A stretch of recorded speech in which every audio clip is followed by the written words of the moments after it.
Face master கம்மி ஆரத்தி பார்க்க போகிறோம்னா சசிகலா பார்த்தீங்கன்னா போயஸ் கார்டனில் இன்றைக்கி வந்து ஆதரவாளரை சந்தித்தாங்க. அது மட்டும் கிடையாது, திமுக குறித்து பார்த்தீங்கன்னா அரசு குறித்தும் விமர்சனம் வச்சாலுமே அதில் முழுக்க முழுக்க எடப்பாடி பழனிசாமி குறித்து தான் பார்த்தீங்கன்னா அட்டாக்கே வச்சாங்க. கொடநாடு குற்றவாளி யாராக இருந்தாலும் பார்த்தீங்கன்னா அரெஸ்ட் பண்ணுங்க, அதை விட்டு அந்த கொடநாடு விஷயமா பார்த்தீங்கன்னா அதிமுக பயமுறுத்தி பார்க்காதீங்கன்ற மாதிரி வந்து சவாலே விட்டுருந்தாங்க. ஸோ எடப்பாடி பழனிசாமி மறைமுகமாக பார்த்தீங்கன்னா அட்டாக் பண்ணி பேச ஆரம்பிச்சிட்டாங்க. இதனால் எடப்பாடி பழனிசாமிக்கு சிக்கல் வர ஆரம்பிச்சிருச்சு. இவ்வளோ நாள் பார்த்தீங்கன்னா சசிகலா அமைதியாக இருந்தவங்க ஒரு வேளை பார்த்தீங்கன்னா டெல்லி சிக்னல் கொடுத்துட்டாங்களான்ற ஒரு கேள்வியே இருக்குது.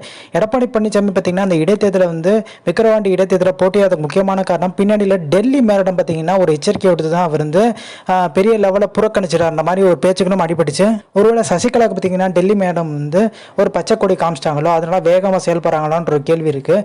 ஏன்னா வந்து குறிப்பு எடுத்தோன்னு வந்து பார்த்தீங்கன்னா அந்த கொடநாடு விஷயமா பார்த்தீங்கன்னா கையில் எடுத்திருக்காங்க.